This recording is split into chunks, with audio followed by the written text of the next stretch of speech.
السلام علیکم۔ تو جی بچوں، منشی پریم چند کے تعارف کے بعد اب بات ہوتی ہے افسانہ عیدگاہ کے اہم نکات کی۔ تو عیدگاہ کے اہم نکات کچھ یوں ہیں۔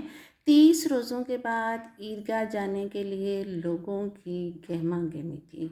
ہر کوئی بھاگ دوڑ رہا تھا اور اسی جوش و جذبے میں تھا کہ اس نے وقت سے پہلے عیدگاہ پہنچنا ہے عید کی نماز پڑھنے کے لیے۔ 4 سالہ معصوم یتیم بچہ حامد اور دادی امینہ کے درمیان تکرار۔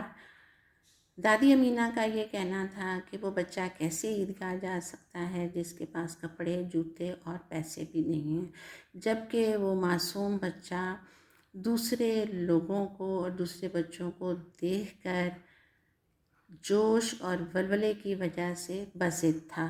مجبور امینہ کی بے بسی اور حامد کی عیدگاہ روانگی کی ضد پوری ہوئی۔ اس کو کوئی فکر نہیں تھی کہ اس کے پاس کپڑے نہیں ہیں، جوتے نہیں ہیں یا اس کے پاس پیسے نہیں ہیں اور وہ بھوکا رہے گا، بس اس کے اندر ایک جوش تھا۔ شہر اور گاؤں کا موازنہ بچوں نے خوبصورت طریقے سے کیا، بلکہ بہترین طریقے سے کیا۔ عیدگاہ کی قابل دید منظر کشی جو منشی پریم چند نے جس طرح سے کی ہے وہ اپنی جگہ بے مثال ہے۔ عید کی نماز کے بعد بچوں کی خریداری اور مصروفیات، اور یہاں پر ہمیں طبقاتی تضاد بھی نظر آیا۔ حامد کی خریداری، اور وہ خریداری تھی اس کی دستے پناہ۔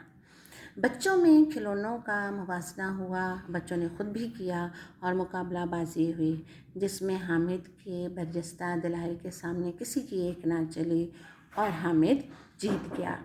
دستے پناہ دیکھ کر دادی کا جذباتی رویہ اور اس کی شکر گزاری کے آنسو امڑ پڑے کہ اس کا چھوٹا سا 4 سالہ بچہ کس طرح اپنی دادی سے والہانہ پیار کرتا ہے اور جس کے اظہار کے لیے اس نے دستے پناہ خریدا، خود بھوکا پیاسا رہ کر۔